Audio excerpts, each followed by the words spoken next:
네, 3월 11일 큐티 예배 시작하도록 하겠습니다. 인내의 그릇에 담기는 하나님의 약속이라는 제목입니다. 히브리서 6장 13절에서 20절 말씀 읽도록 하겠습니다. 하나님이 아브라함에게 약속하실 때 가리켜 맹세할 자가 자기보다 더 큰 이가 없으므로 자기를 가리켜 맹세하여 이르시되 내가 반드시 너에게 복주고 복주며 너를 번성하게 하고 번성하게 하리라 하셨더니 그가 이같이 오래 참아 약속을 받았느니라. 사람들은 자기보다 더 큰 자를 가리켜 맹세하나니 맹세는 그들이 다투는 모든 일의 최후 확정이니라. 하느님은 약속을 기업으로 받는 자들에게 그 뜻이 변하지 아니함을 충분히 나타내시려고 그 일을 맹세로 보증하셨나니 이는 하나님이 거짓말을 하실 수 없는 이 두 가지 변하지 못할 사실로 말미암아 앞에 있는 소망을 얻으려고 피난처를 찾은 우리에게 큰 안위를 받게 하려 하심이라. 우리가 이 소망을 가지고 있는 것은 영혼의 닷 같아서 튼튼하고 견고하여 휘장 안에 들어가나니 그리로 앞서가신 예수께서 멜기세덱의 반차를 따라 영원히 대제사장이 되어 우리를 위하여 들어가셨느니라. 아멘. 네, 오늘의 말씀 요약 읽도록 하겠습니다.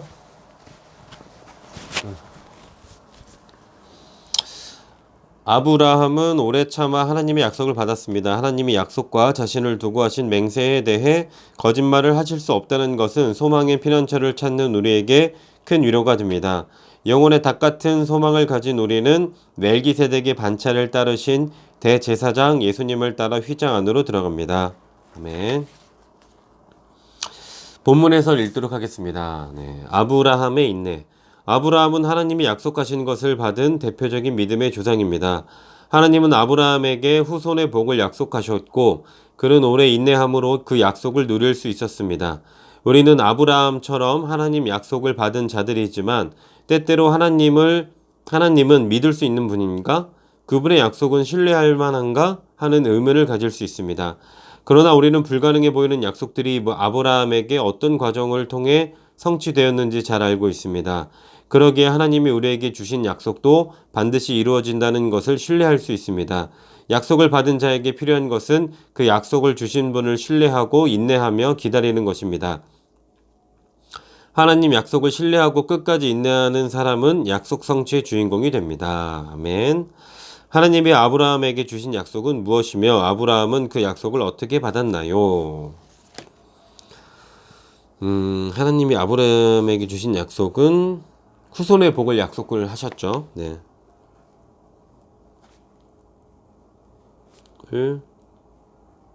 약속하심. 아브라함은 그 약속을 어떻게 받았나요? 인내함으로 받을 수 있었습니다. 인내함으로. 내가 오랫동안 기도하며 기다려온 하나님 약속은 무엇인가요? 내가 오랫동안 기도하며 기다려온 하나님 약속. 일단은 그렇게 오래 기다린 건 아니지만 일단 믿음의 가정을 만들어 가고 있다는 거, 그리고 저희 아버지, 친아버지의 구원을 위해서 열심히 기도하고 있는 것. 네, 그냥 그거겠네요. 네. 믿음의 가정, 아버지의 구원, 약속과 맹세. 약속에 맹세까지 추가되면 그 약속은 더욱 확실해집니다. 하나님 약속은 맹세와 더불어 주셨기에 변할 수 없고 반드시 이행됩니다. 이는 하나님의 신실하심 때문입니다. 우리가 그리스도 안에서 가진 소망은 영혼의 닷처럼 든든하며 우리를 하나님 인재로 인도합니다. 휘장 안에 들어가나니 라는 말은 예수님의 사역을 통해 하나님께 가까이 나아간다는 뜻입니다. 6장 17절에서 암시하는 맹세의 내용은 7장 21절에 가면 분명해집니다. 하나님은 예수님을 하늘 대제사장으로 세우셔서 우리가 그분 앞에 나아갈 수 있게 하셨습니다. 우리 인생길에 예수님이 항상 함께 하시며 우리를 하나님께로 인도하신다는 것은 참된 위로요 소망입니다. 아멘. 우리가 하나님 앞에 나아갈 때 도우시는 분은 누구인가요? 우리가 하나님 앞에 도우시는 분은 예수님이겠죠.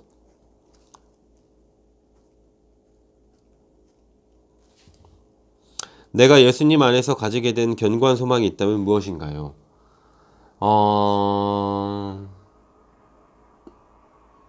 절대 내가 뭐 굶어 죽진 않겠다. 네.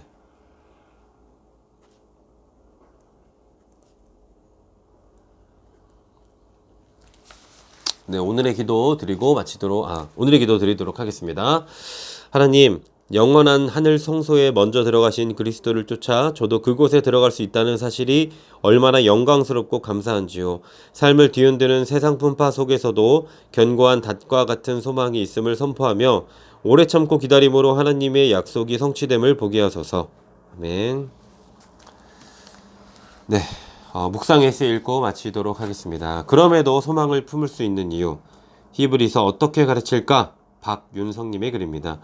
인류 역사상 손꼽을 만큼 아름다운 작품을 남긴 사람이 있다. 그러나 그의 생애는 말할 수 없는 고난의 연속이었다. 그가 10살도 되기 전에 부모님이 돌아가셨고 그를 키워준 형은 그를 몹시 미워했다. 그는 결혼한 지 13년 만에 아내와 사별했다. 재혼을 한 그에게는 모두 20명의 자녀가 있었는데 그중 10명은 어려서 죽었다. 한 명은 20살쯤 되어 죽었고 한 명은 지적 장애아였다. 평생 가난하게 살았던 그는 나이 들어서는 시각장애인이 되고 말았다. 뇌출혈로 쓰러져 반신불수까지 되었다. 그러나 이러한 상황에서도 그는 계속 작곡을 했고 불후의 명작들을 남겼다. 그는 자신이 작곡한 칸타타나 오라토리오의 마지막 부분에 항상 오직 하나님께 영광이라는 문구를 적었다.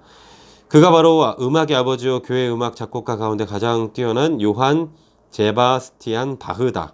바흐. 믿음으로 산다고 하지만 의심의 구름이 밀려올 때가 있다. 앞날에 대한 불안과 의심이 생길 때 기억해야 할 것이 있다. 우리를 구원하신 하나님은 우리를 끝까지 놓지 않으시고 그분의 선한 뜻을 이루어 가신다는 것이다. 우리 삶에 하나님의 약속이 이루어지기까지 오래 참아야 할 때도 있다. 그러나 예수 그리스도는 그 고통 속에서도 우리와 함께 하시며 우리를 위로하시고 도우신다. 이것이 우리 소망이다. 아멘. 네, 물론 저도 사람이다 보니까 가끔은 정말 의심할 때가 있습니다. 하지만 끝까지 그 의심 뿌리치고 하나님께 나아가는 크리스찬이 되도록 하겠습니다. 샬롬.